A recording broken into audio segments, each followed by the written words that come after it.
What's up, everybody? This is Adrian once again coming to you with another juicy review episode of Dynamite from July 12th. I'm here with Brian, and we're also going to be discussing a few key topics here and there. But please stay tuned because we have more news for you guys. We have events coming up. So let's begin with the show. DJ, hit that shit. Triggered wrestling is so awesome all the way around. That gets me triggered. Ooh, okay, well, let's go with the bad trigger right now. See, I'm a fan of all of it. Will force you to watch Trigger Wrestling. Welcome to Triggered Wrestling. This is Brian Garcia here with Adrian De Los Santos. This is episode 45. Welcome to our review of AEW Dynamite from July 12th, 2023. We're doing this a day after, so if new stuff came out, I'm sorry. Anyways, Adrian, how you doing? I'm doing absolutely great, man. Another juicy ass week of wrestling, and we're still not even halfway through. We still got Rampage, WWE, SmackDown, AEW Collision. But yeah, man, this episode of AEW Dynamite, I was not a fan of the ending, and yeah, we'll get there when we get there. Before we get into the show, I just want to talk about 2 returns and 2 debuts on this show. I'm triggered. Adrian, of course, is not triggered. Well, actually, I'm flip-flopping. I've been doing a lot of flip-flopping lately, especially with the few stories I was talking about in the past. But yeah, you're going to be seeing some flip-flopping from me, so... Wow. Well, starting off the show, how better way to start it than with Orange Cassidy? I'm just kidding. He didn't start the show off today. It was actually Chris Jericho and Commander. They start battling each other. Of course, Commander has been a jobber since he showed up to AEW, even though he's not even signed with the fucking company. Who is he signed with? CMLL or AAA, or is he just a free agent? That I have no idea, to be honest. I mean, he's in Ring of Honor too with the Lucha Bros along with Hijo del Vikingo. He may have a contract with AAA, but he may be doing like a little tour right now, kind of like how Hijo del Vikingo was doing. Like he signed with the company AAA, but then he's just doing a little US tour. I don't know, man, but the man's racking up some else. He's been racking them up. So without further ado, Chris Jericho wins by submission with the Lion Tamer. The match is what the match was. I mean, they're all good in AEW. So yeah, the match was pretty okay. I mean, right away, you look at the card and you see these two go at it. You got Jericho in one corner and you have Commander in the other one. You can easily tell that's a mismatch right there. Commander's speed and high flying style. Jericho's not that fast anymore. A little bit on the older side and a little bit on the slow side. But the veteranism comes into play in this match. And Jericho is a veteran, which is why he is JeriGOAT. Put some respect on that man's name. JeriGOAT. Wow. Speaking of being JeriGOAT, it's because he's been in the business for over like 4 decades, right? He started in, I don't even know when he started. I read his book. I don't remember if it was the 90s or the 80s, but still 90s, the 2000s, the 2010s, and the 2020s. Could be 5 decades, but I'm going to go with 4 decades because I'm not too sure. Yeah, I want to say 91. I don't know why, just 91. Maybe because that's the year I was born, but I don't say 91. All right. Either way, he's been in the business for a long time, and we actually get a post-match promo here with Don Callis, pretty much showing them a picture or footage of him and Bad News Allen together with Chris Jericho from a picture back in 1995, pretty much saying that we go way back and I want you to join my Don Callis family. Think about what Bad News Allen would have wanted. So is he going to join? Who knows? What do you think, Adrian? Most likely they are, or probably not. I don't know, man. This is going to be a really hard one for me. Usually, typical AEW fashion, you would get the answer right away or probably the next week. I mean, they're brewing this storyline. Whether people like it or not, it's brewing. They're cooking it. And is it going to be good or is it going to be bad? I don't know, but we just got to wait and see. But to me, I think he may not join just because he's Jericho. He said it last week. I create factions. I don't join factions. He hasn't joined factions. He makes factions. He's made like 3 of them already. In the same company. The fucking company's been open for 3 years.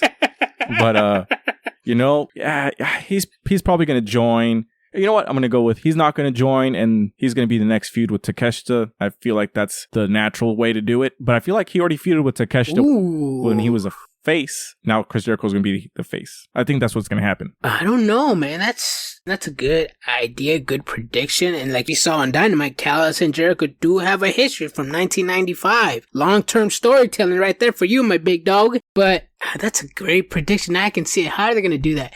You know Jericho and you know AEW, they're going to have to make a gimmick match out of it. But hey, we're just going to have to wait and see. Mm-hmm. I like that idea of Jericho and Takeshita. That's a good one. That's a good one. Yeah, man, who knows where this is going to actually go. But you know what? I know this is definitely not going to go. It's definitely not going to be as shitty as the next storyline here, where Alex Marvez is interviewing Jack Perry, who's hiding in his car, talking about workplace safety. So once again, bro, if you're concerned about safety, why are you even going to show up to the building? So he's just in his car in the parking lot, and Hook jumps him, and he barely gets away. So then Hook looks at the camera and tells him to keep running. This is weird. I don't like it. Yeah, it's weird so far. Look, so far, if you're in attendance at any AEW show in the past 3 weeks, and you want to see Hook or you want to see Jungle Jack Perry, you are out of luck, because they've been doing this whole segment backstage, I think in the entrance part of the arena, not even physically inside of the arena, just in the entranceway. What I did like was that little funny thing that Jungle Jack Perry said when he was trying to get out of the car. He couldn't get out of the car, and he was like, "Damn, these damn child locks." And he fucking and he struggled. I was weak, and then he got out the car, closed the door, and then Hook couldn't get out of the car. Yeah, it's ridiculous. I wouldn't say that was like planned, or it could have been a mistake. Either one. If it was a mistake, it was a funny mistake. But yeah, I like that one. I don't know, man. I need to see them get physical in the squared circle. But after seeing this last segment on Dynamite, I think it's time for Hook to get over. They're going to have a match and Hook is going to get over. That's my prediction. And that's going to be burying Jungle Boy in the process, bro. Burying? So wait. Oh, hold on. So if two people have a feud, somebody has to get buried all of a sudden? I mean, Jungle Boy, he's like not even mid-card, bro. He's like in the mid-card, goes up and down, but mostly he's like mid-card to below mid-card. I would say he's lower mid-card level. He was lower mid-card level when he got a title shot.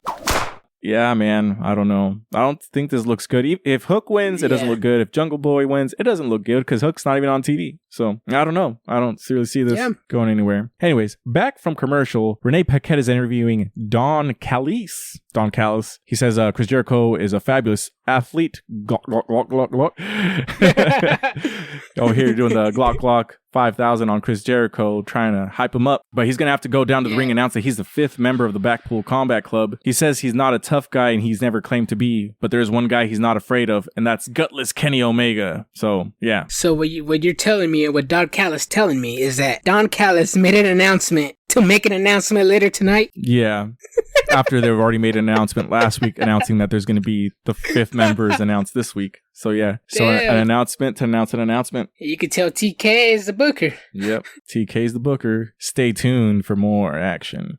So staying tuned for more action, we see Adam Cole and MJF team bonding with another promo. MJF says, "Why aren't you wearing my shirt?" He says he lost it. They start arguing. They're at a bar. Bunch of chicks walk past. MJF says, "Let's get them." Of course, Adam Cole's together with Britt Baker, so he declines. MJF says, "Oh, that's 4 for me." So, I don't know, dude. I like the goofiness. I feel like I like the gym one a little bit better. What do you got to say? Bro, I like this one. Bizarro World over here. I actually like this one a lot better than the first one. Starting with the shots, then Adam Cole saying he lost his shirt, then 4 hot buff women walk through, and MJF obviously is like, "Hey, let's get them. 2 for me, 2 for you. I can make these cameras go away," because I don't know, I just thought that was pure comedy gold. And then when they quote unquote go to like black screen, then they show MJF come back, unzip his pants, hinting that he got some. But after that, then they go home to play video games, bro. No mames.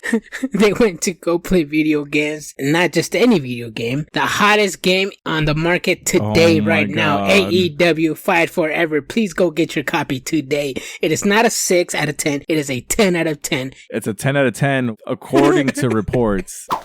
$900,000 of sold copies. Is that facts? I don't know. I don't know how many people actually bought it, but supposedly not even 1 million. Not even 1 million. And keep in mind, this game just came out and it was like rated 2021 fighting game of the year, and it just came out in 2023, bro. So how the fuck does that work? Making up their own awards. Apparently, bro. I think they had like 2-3 other mobile games in that category. I mean, if they went up against mobile games, you're obviously gonna win because you're a console. This shit makes no sense. Anyway, so back to them playing video games. Adam Cole asks, have you ever played any multiplayer games? And then MJF says, you gotta have friends for that. So, man, it's just so cringe to me. I don't know. I like the gym thing a lot better, and maybe it's because it's pointing, I guess they're all pointing jokes at Adam Cole that he doesn't go to the gym and then he just stays at home and plays video games, but I have no idea. Oh my God. When they pause the game, Adam Cole says, just be totally honest that when we were forced to be a team, I wanted to betray you. I wanted to blindside you. And MJF says the same thing. I was going to do the same thing. And then Adam tells him that he's really cool and he means that. So they're over here becoming best buds, bro. Aww. So they're going to win the tag team titles in the video game. Bro. Anyways, so I'm going to let you get into the Darby Allin Orange Cassidy versus the J.A.S. versus Sammy Guevara and Daniel Garcia. And this is, as of today, July 13th, 2023. It is 238-day reign of Orange Cassidy's All-International Championship coming on the ramp. I don't know if you noticed Sammy Guevara's gear. I was looking at it and I'm like, man, it's giving me a lot of Razor Ramon type of vibes with the gold and purple. I don't know if you saw that. Razor Ramon vibes? Really? No. I mean, not vibes, but just the gear-wise. Like the colors? Or like... Yeah, the color. Oh. Color of his gear. I didn't get any Razor Ramon vibes just because he's not 6'7" and fucking like 170 pounds, bro. Yeah, no, I'm talking about the gear, but... Am I hating or what, bro? I don't know. It's up to you. I mean, I'm just saying, because... I mean, I'm not trying to compare, but it's like... We already know that. But right now, Sammy Guevara is going through a weird gimmick type change. He's a mute. He hasn't been talking the last few segments, promos that he's been in. Maybe something is coming up. But yeah, usually he comes out with either purple or zebra pattern or anything like that. Pink even. This one was just regular ass Razor Ramon colors. Gold and purple. I'm like, oh, maybe something's coming. I don't know, but I'm not liking this Sammy Guevara. Yeah, I just Googled the pictures to remind myself what it looked like. I mean, it's just gold and purple. The colors don't mean much to me. Had they would have been like kind of like Razor themed or the font, then maybe. But no, I didn't get Razor Ramon vibes from here. Yeah, the match, it was a pretty good match, pretty solid match. It was mainly back and forth, pretty much an AEW type of match. You have Daniel Garcia, to me, one of the best sports entertainers in the world. The man is just amazing in the ring, and he can be a comedic goofball too as well. But as the match is going, out of nowhere, Swerve Strickland and Prince Nana come and start attacking Darby Allin, and it sets up the W for Sammy and Daniel Garcia. How do you feel about that? I was actually surprised that Darby Allin and Orange Cassidy lost. I thought it was very, very, very weird that they were fighting over the skateboard. Like the ref was trying to take it away from, was it just me? There was like 3 people fighting for the skateboard, right? Yeah, I think it was Brian Cage. He was supposed to hit somebody. Then I think Darby Allin got it back. Then the ref got it. Yeah, that one got a little confusing. And then that's when Swerve Strickland came out of nowhere and hit Darby Allin with his finishing move. A solid foot. Right, his little back of the head kick. Anyways, the Jericho Appreciators, they win. But what is this name of this team, considering how Jericho, are they still going to appreciate Chris Jericho even though he's not the leader? Yeah, I think they disbanded last week when Jericho backstage told him that he's not the leader anymore and that he was there to put young talent on the map, and now they're, he's telling the young talent, Sammy Guevara and Daniel Garcia, to be their own thing. So I think the J.A.S is no longer a thing now. Yeah, but is it just me? I don't really recall. Were they still being announced as the Jericho Appreciation Society, right? That I don't know. I don't think so, because I remember Sammy Guevara came out through his own music, and then Daniel Garcia came out through his own music. I don't remember that part clearly. But anyways, Daniel Garcia and Sammy Guevara take the win. Then we get a vignette from Nick Wayne talking about his dad's heart problems. Very similar to Wardlow. Very similar to... You know what? I'm going to save my triggered energy for later. Coming back from commercial break, we see Renee Paquette wanting to interview Adam Cole, but he's on the phone. He hangs up and apologizes when Roderick Strong rolls up and asks if Adam Cole really likes this guy. Adrian, what do you want to say about this promo? This promo is really good. It shows that Adam Cole still trusts his friend by his words and by whatever he says, like, oh, MJF's not to be trusted. And then Adam Cole is sort of like rubbing it off, like, no, I got it, I handle it. So I don't know, is Adam Cole ignoring his friends and trying to be buddy-buddy with MJF? Or is this just MJF playing his friends and gonna betray MJF at the end? So that was a little hard to... Did he have a neck brace? He still has a neck brace, yes. I remember he had a neck brace, yeah. I think that's why I wasn't really paying attention to just the neck brace. Yeah, it's really weird. Like, we have obviously MJF or Adam Cole's going to betray each other. We have that storyline going on. Then we have this storyline about what exactly is Roderick Strong going to be. Like, is he jealous because his friend is hanging out with another friend? Like, It's weird. But anyways, after this, we get Better Than You, Baby, Adam Cole and Maxwell Jacob Friedman versus Big Bill Morrissey and Brian Cage in the Blind Eliminator Tag Team Tournament semifinals. And after one of the teams has already made the finals, we finally get to see the bracket. So I'm triggered by that, bro. Like, what the fuck? So we had no idea what the bracket was until one of the teams makes it to the finals already. Hey, bro, it's called a blind tournament for a reason, bro. We're not supposed to know anything until the very end. We determine the winner, and then that's how we figure out the bracket. But there's that. Either that or they just have the tournament and have the final two teams come at it. And then once one of the team wins, they're like, oh, yeah, guys, by the way, that was the final. Wow. Damn. Anyways, it's the match. You already know who's going to win. Adam Cole and MJF get the win here. MJF gets the crowd, the sold out crowd of 3,000 people off their feet to say, Adam Cole, baby. Yeah, bro. Yeah, that's that 3,000 crowd, man. But I was told by a WWE fan, if you rent out let's say you rent out a 10,000 seat arena and you only have 2,000 seats available, that's considered a sellout. To me, that's not. But that's what a WWE fan told me. I think that he's just a mark and he's defending for his company that he likes. But no. AEW tickets are struggling. Let's be real, guys. Come on. And it was dark for a reason in that arena. Did you pay attention to the darkness of the arena? Yeah, this is actually where I wanted to bring it up. This show was dark. Like, when you see the first episode of Collision and WWE Raw and SmackDown, It's bright. You could see everybody. You could see everything. And it seemed like in a dark alleyway, like you're at Walmart at like 12 o'clock at night. Oh, well, you're going to say, Bruce Wayne, don't walk in that alley with your parents. Exactly. You're going to say, Bruce Wayne, don't walk down that alley with your parents. You're going to say, Spider-Man. What is it? I don't know. That's not how it happened. That's the movie.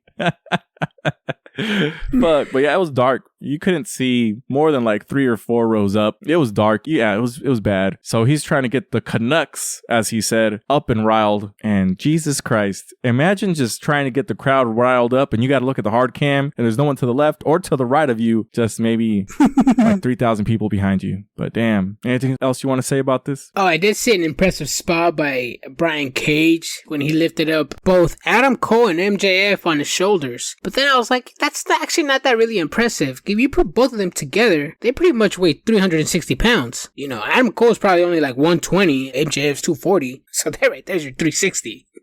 Yeah. Anyways, back to another promo here. We get Renee Paquette with Chris Jericho and Jake Hager this time. So Jake Hager is going to be talking to Chris Jericho about what's going to happen. And Hager gives Chris Jericho the purple hat. And we said on Twitter and on social media, not the hat. So the purple hat is no more. Yeah, man. I mean, Jake Hager seems a little concerned, man. He was like, you know, he said, Jericho, you helped me out 10 years ago in Abu Dhabi. And 4 years ago, you brought me into AEW. I left an undefeated MMA career because of you. So you're telling me you're considering joining the Don Callis family? And that's when the hat was given away. And my heart was broken because Jake Hager loves that hat. And to step away from something that you love, it's heartbreaking, you know? Aww. I'm weak. I absolutely love this hat. Fucking Jake Hager, R.I.P. purple hat. Damn. Speaking of damn, after that backstage segment, we get none other than Sky Blue and Ruby Soho in the semifinals of the Women's Owen Hart Cup. And man, that cameraman is the GOAT. Give him an award. Give him all the cameraman awards that there is out there in Hollywood, Bollywood, French cinema, Mexican cinema, all of the above. It was a great match. He captured all the right angles when it came to moves, power bombs, even pins. And botches. And yeah, that's it. Nothing else. That's all the cameraman got. I'm not going to talk about that. I'm going to talk about the ending of the match where Sky Blue tries to hit her finishing move, drops. I mean, and this is the thing. That's the move. Like, you know, you're going to get dropped. So I'm not going to place the blame on Sky Blue here. So Ruby Soho falls on her face, is holding her face for quite a long time until even the ref like pulls her to the side. Even the announcers are like, oh, that's the nose that she broke countless times. And I feel like at this point, I know Athena broke her nose, right? I want to say Jamie Hayter broke her nose, right? I think Tay Conti broke her nose. Tay Conti broke her nose. Like, she's had her nose broken quite a few times. Poor Ruby Soho. But did you see it, though? It was all a work. Ruby Soho looked at the camera and she said, think. That was a work, and that's how she got the win. No, that's like, I'm trying to save my ass here because I just took 2 minutes off television. No. No, did you not see it? Yeah, I saw it, bro. Doesn't Yeah, mean it was true. a work. It's not a work, bro. She worked it for 2 minutes. No mames. Yeah. And then rushed to the ending. That's what's her name? Britt Baker did against Toni Storm, if I'm not mistaken, on an episode of Dynamite when Toni Storm hit her with the cheeks, and then Britt Baker just like started like waving everybody off, saying that she was hurt, and then right away she tried to do a roll up. Evil ass. Well, this wasn't a roll up. She like got up immediately, threw her to the corner, and did her little finishing move, and then that was it. It was weird. It was rushed. Yeah, luckily her nose is not broken at all, so it could have been a work, it could have been a botch, it could have been a broken nose. Who knows? Who knows? Fuck. Adrian, and I saw you post about this next segment on the interwebs. Talk to me about this QTV world premiere for Harley Cameron's music video, because I didn't watch it. I mean, I watched it. I saw it. I didn't stay for it. I was like, I'm going to go get some food. So I didn't hear these bars, quote unquote, that you said she had. Yeah, she got bars, man. The woman can spit, and she's actually a singer. I looked her up. Yeah, she's a talented singer. She has a lot of music on Apple, YouTube, and Spotify as well. Yeah, she got bars. It gave me a little bit of that one girl from WWE, Maxine Dupree. Basically, the obnoxious, hot blonde type of thing. That's something me and you are kind of not really agreeing with. Who's better, Maxine Dupree or Harley Cameron? I know you're going to say Maxine Dupree. I'm going to say Harley Cameron. But for the fans out there who want us to come to a conclusion, please add us at TRIGG_WRESTLING. That is on Twitter, TikTok, and Instagram. On YouTube and Facebook, we are Triggered Wrestling. I think we should do a poll, bro. Throw a poll up on the Twitter. We'll throw a poll up on the Instagram and see who is enjoyed more. Yep, because I do see a little bit of similarity, especially when Maxine Dupree was coming up. She was basically the annoying hot blonde and ended up kicking out whatever his name was, Eli Drake, when he was a model. Oh, yeah. Max Dupree. Yeah, she took a spot. But anyways, speaking of people taking people's spots, we get Nick Wayne and Shane Strickland, Swerve Strickland, Kill Shot, whatever you want to call him. He's a great wrestler. He can have great matches with anybody, except Nick Wayne, apparently. And you can roast me and say all you want, but I was reading the internet comments and people were like, oh my God, Nick Wayne's so good. He almost died like twice in this match. They try to build some sentimental value here with his father, just like they did with Wardlow, just like they did with the recently released AEW superstar, Brian Pillman Jr. They had a built-in babyface and they ruined it. And he's a good wrestler. Instead, AEW decides to put Nick Wayne in this situation. I don't see what everybody sees in this kid. This kid obviously has a lot more work to do. He's barely starting in the big leagues or in the pros as an 18-year-old. I know he's been wrestling since he was 16, if I'm not mistaken. He started training wrestling since the age of 9. It showed his skills, his acrobatics, his flips, his no counters, like you're going to say, this flippity flop. But I liked it. I didn't see him potentially dying twice. I did see both the backbreakers that Swerve Strickland gave to him. That was pretty amazing. And then at one point it looked like he was working the arm, and even the announcers were like, oh my God, his arm is broken. His arm is broken, guys. But no, it wasn't. I'm talking about the spot where he did like the Hurricane Rana from the apron to the outside. And Swerve essentially drops him on his head. And luckily he's able to, you know, the camera doesn't get what happened to his head, but just judging by the angle, you could see that this guy got dropped on his neck. Wait. Hold on. So you didn't see what happened. You're just assuming you saw what happened. First of all, you can't see his head, but the way and physics work, you could see where the apron ends and how he gets dropped straight down on his head. Look it up. Yeah, I will look that up. Because, I mean, if I don't see something, I'm not going to... I'll look it up. You'll see what I'm talking about. Okay. Yeah. I'll look it up for real. I'll look it up. Either way, best match, and for somebody that was signed to AEW when they were 16 years old, I expected more. I expected this guy to be the fucking Hulk Hogan of charisma mixed in with the wrestling ability of Daniel Bryan mixed with the fucking good looks of, I don't know, LA Knight. I expected this guy to be like muscular, ripped charisma of Hulk Hogan. Fucking actually, not even Hulk Hogan charisma, bro. John Cena charisma. I expected this guy to be the bee's knees and the next coming of Jesus Christ.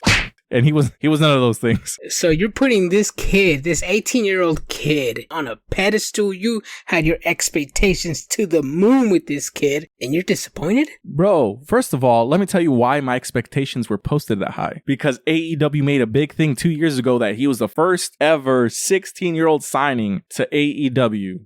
And then they built him up when he was 17. Oh, he's coming. Remember? It was all over the internet. He's 17 years old now. AEW even had like a little vignette that he turned 17. Then they've been announcing he's coming. So how else would I expect that this 16-year-old got signed? And they're saying that his dad was a WWE wrestler. I don't remember the guy. Apparently he was in WCW, in NWO. I had no idea. But what is really special about this kid? I don't see it. We'll get to find out because, like I said, he is 18 years of age. And I believe he has, 30 more years. If he can stay in the business for that long, he will have a lengthy career. Right? I mean, that's the plan. But yeah, Shane Strickland gets the win with his JML driver. That's what they called it. No. But see, yeah. But it's a kick. I don't understand why it's called a driver. Doesn't matter. I don't know either. Yeah, it's a kick to the back of the head. Yeah. All right. So then this sets up our main event, which is a promo. Adrian, you love main event promos, right?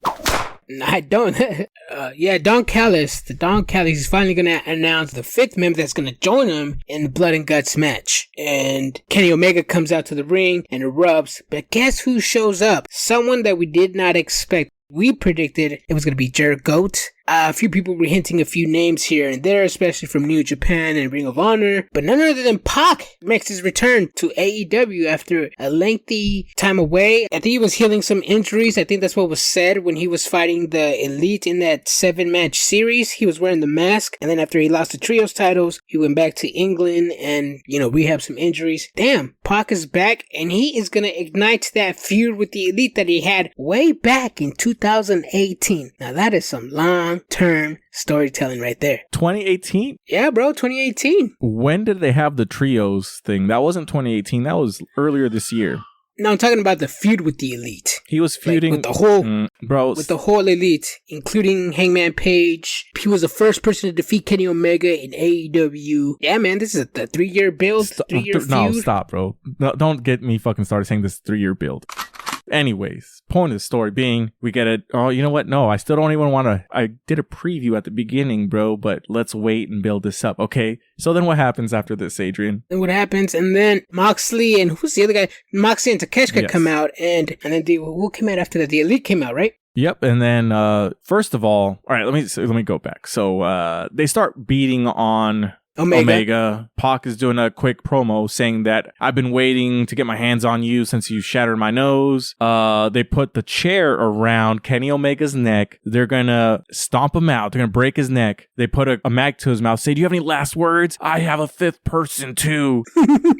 Watch the video screen. No mames, bro. Watch it. Ha! And he laughs menacingly as he's getting choked out by a chair. Then we get to watch this promo, bro. So the lights go out. The screen turns on, and it takes about 10 seconds to get into the announcement, and it's Kota Ibushi. And the crowd of 3,000 neckbeards go mild. It's Kota Ibushi. Yeah, Kota Ibushi's a beast, bro. And then Ibushi comes out to the ring and clears house. No, he doesn't. He's nowhere to be seen. It's just a fucking promo. It's just a video screen. He's not even in the fucking building. You know what was said after that, the reports after the AEW went off the air? I do know what was said, but let me finish here, right? So we get this fantastic video screen here, and then you get the Elite, Hangman Page, the Young Bucks come out, clear house, show's over. That's pretty much what it is. But so Kota Ibushi apparently couldn't be there because Kenny Omega couldn't find him at the airport, and this is what was reported after the show. So what kind of fucking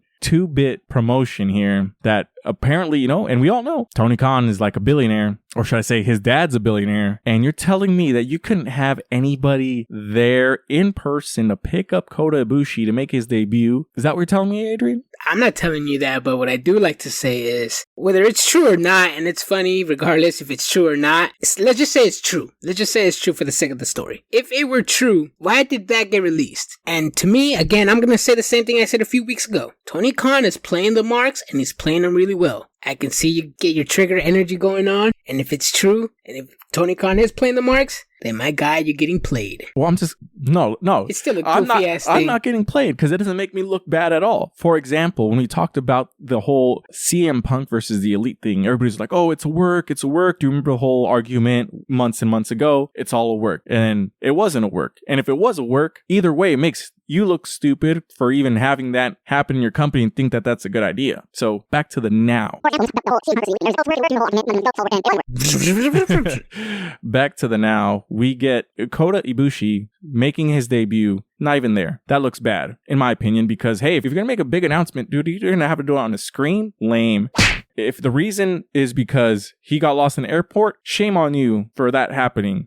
If that's not the reason's that he just couldn't be there, then why do it on a TV screen, bro? There's other ways to do it. Like, it looks so bad. You had months and months to build this up, at least a couple of weeks, and this is the best they could come up with? So either way, it looks bad on my end. Hey, I'm still excited for Kota Ibushi, though. Do you remember that match he had with Kazuchika Okada? And he was really throwing some serious jabs at him? Like, these were jabs. It may have been a receipt, but he didn't purchase anything. He just gave him a receipt for no goddamn reason, bro. Kota Ibushi was bidding. Was that on his way out of the company? That could possibly be why? But I don't know, but yeah, I just remember seeing that video clip on YouTube and just Kota Ibushi had a blank face and he was just fucking pounding on Okada, and I'm like, damn, I gotta see more of this. But yeah, it wasn't a receipt. He didn't buy anything. He just started beating his ass. Yeah, man. See, and this goes on. Not to ignore what you're saying. It's just I don't really watch any New Japan Pro Wrestling like that. But this brings me to my triggered energy that I previewed at the beginning of the show. And this is my angry voice. AEW had 2 debuts today, and I'm going to include Kota Ibushi in that because even though he wasn't there, he was announced. So, Kota Ibushi debut of this young kid. I already forgot his name. Nick Wayne. His name's Nick Wayne. A return of Pac and the return of... I'm missing somebody who returned. Who returned? Who the fuck returned? No, there was somebody else. What the fuck? We had Jericho, Jake Hager, Sammy Guevara, Commander, Big Bill, Prince Nana, Ruby Soho. Fuck. Saraya, maybe? No. Oh, man, I had it all set up earlier. Oh, fuck. Ooh, yep, D's. D, what's his name? D. D's nuts? Fuck. Shit. Who? What? I don't know. But let me ask you this: since you're talking about returns, and I know you and the WWE Mafia like to say, "Oh, returns, debuts, they're gonna get lost in the shuffle in a few weeks," which I have not argued one single bit. You guys have your own agenda, whether it's true or false. But let me switch this up a bit. While you think of the other member who debuted or returned. Okay. Can we say the same thing about WWE when it comes to returns as well and debuts? Besides being at the Monday after WrestleMania, WWE doesn't do returns or signings like this. Oh, damn. So apparently Dexter Lumis came out of nowhere, Bronson Reed came out of nowhere, Borgano came out of nowhere, Candice LeRae came out of nowhere. Were those all the exact same day? I'm not saying same day. I'm saying in general, debuts and returns are a thing for WWE right now, and they're doing absolutely nothing with these returns and these wrestlers. Can we say the same thing about them now? So I think you're misunderstanding the reason why I am triggered. The reason I'm triggered is because they had 4 of them. Yeah. Oh, technically 3. I don't know where you're getting the last 4, but that's not my argument. My argument is... I want to say Jake Hager. That's who it was, because he hasn't been on TV in so fucking long that he's back on TV. Yeah. Okay, so now answer the question. Can we say that about WWE now? People who get lost in the shuffle after making a return. It doesn't have to be the same day, and I never said the same day. Okay. Well, I'm just saying my energy was because it was the same day. Both companies have too many debuts. I feel like WWE and the way they do their returns is a lot better. And before you say anything, at least it's people that are not going to get lost in the shuffle for the most part. And this is why I say lost in the shuffle, right? Drew McIntyre coming back. He's getting a title shot right now. Dexter Lumis is somebody that should have never been brought back. Neither should Bronson Reed. Bronson Reed, I'm okay with. Shit, Dollar, Killer Cross, Scarlett Bordeaux. All right, so Killer Borgano, Candice LeRae. I'm getting there. I'm getting there. No, give me the names. You're taking too long, bro. All right, I'm exposed. You stalling, bro. You stalling, bro. Damn, you caught me, bro. You caught me. I'm exposed as fuck.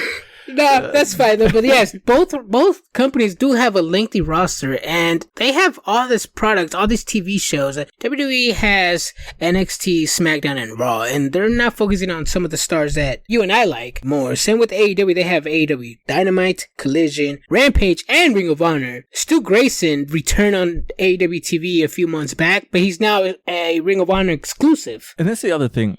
So speaking of returns, right? I wouldn't consider Dark Order returning, but they just haven't been on TV for a long time. And then they come up and have a big fucking spot that you're like, oh, I'm going to tune in. I'm going to follow up with a question. Yet last episode you said, I'm going to tune in to see what happens. Did you watch Rampage? I did watch Rampage. It was the first match of the show. And it's not worth the payoff. I don't think it was worth the payoff. Nope, that one I can guarantee it was not the payoff. I expected a little bit more. But speaking of being on TV, Dark Order has, at that time, they were on TV frequently, but they were mainly backstage. Mainly talking with Adam Page and seeing where he was at, especially with like, oh, are you friends with the Elite or are you a friend of ours? Kind of thing. Yeah, all I know is that this show was 5 out of 5 stars. I mean, it was better than last week. I'm not going to lie. It was better than last week. But goddamn, man. It was some trigger energy for sure. I guarantee. But that is the end of our July 12th review of AEW Dynamite. And right now, Brian, I'm going to put you in the spot a little bit. I'm going to give you the opportunity to do a blind top 5. Oh my God. All right, so I'm going to do a blind top 5 of the best frog splashes in the industry. Oh my God. That's frog splashes? And I have, oh my God. All right, go ahead. I don't know. This is one of the most frequent moves that I've seen in wrestling. So I'm going to go ahead and start with Rob Van Dam. Where would you put him? Number 1. Ooh, damn.